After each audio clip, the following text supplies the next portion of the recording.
పౌరోహిత్యం ఎవరు చేసేది అత్తమ్మ ఊళ్ళో మరి? గూడ ముత్తయ్య గారు చేసేది మొదలు. ఆయన కొడుకు జగ్గన్న చేస్తున్నాడు ఇప్పుడు. ఆహా. మంచి అదే జాతకాలు ఇట్లనా లేకపోతే ఏదన్నా జాతకాలు రాస్తాడు, ప్రశ్నలు చెప్తాడు. మంగళవారం మంగళవారం మస్తు మంది వస్తారు, ఎక్కడెక్కడ నుండో వస్తారు, ఎక్కడెక్కడి నుంచో వస్తారు. కరీంనగర్, హైదరాబాద్ నుంచి కూడా వస్తాడు. వేరే రాష్ట్రాల నుండి కూడా వస్తారు. నేను ఇక్కడ సురేందర్ డాక్టర్ కూడా వచ్చేది. మరి మంచిగా సూట్ అయ్యేదా? మంచిగా అనిపించేదా? ఇప్పుడు కూడా చెప్తారా? ఇప్పటికి కూడా చెప్తాడు. ఇప్పుడు కూడా చెప్తాడు. అంతే యాక్టివ్గా ఉన్నాడు. అంతేనా? మన బాబు పెళ్లికి ఆ పెద్దమ్మ వచ్చింది కదా? అవును, వచ్చింది. లలితమ్మ పెద్దమ్మ వచ్చింది. పోవాలి ఎప్పుడన్నా పోయి నువ్వు ఒకసారి ప్రశ్న అడుగు. అడుగుతా. నుంచే ఉన్నది కొంచెం సర్వీసులు వస్తుండే అప్పుడు. గవర్నమెంట్ బస్సులు కావు, సర్వీసులు. అంటే ప్రైవేట్ బస్సులా? ప్రైవేట్ బస్సులు చిన్నగా వ్యాన్ల లాగుండేవి కదా.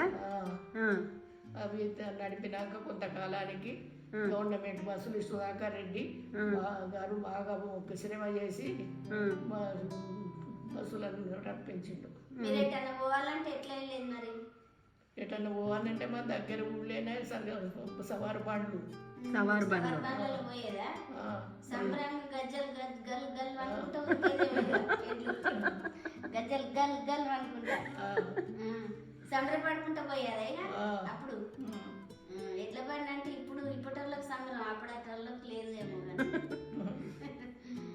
ఇప్పుడు మన మానేరు రంగనాథ స్వామికి పోయేది అప్పుడు ఎప్పుడు? మానేరు రంగనాథ స్వామి గుడికి పోయేది. ఎట్లా ఇవే బండ్లు కట్టుకొని పోయేదా? అది కూడా ఎక్కడ ఉంటది మరి? ఏటవతల ఉంటది ఇటు. అది వేగురుపల్లికి, కరీంనగర్ దగ్గరనే. అటు దగ్గరనేనా? ఇటు కరీంనగర్ దగ్గరే ఉంటది. వేగురుపల్లి. వేగురుపల్లేనా? వేగురుపల్లె అయినాక ఏరు వస్తుంది. ఏరు దాటంగానే రంగనాథ స్వామి దేవాలయం. అది మా ఇలవేల్పు. మా ఇలవేల్పల్లి. ఇప్పుడు బాబు పుట్టెంటికలు అందరి పుట్టెంటికలు అక్కడనే. అందరికి అక్కడే పుట్టి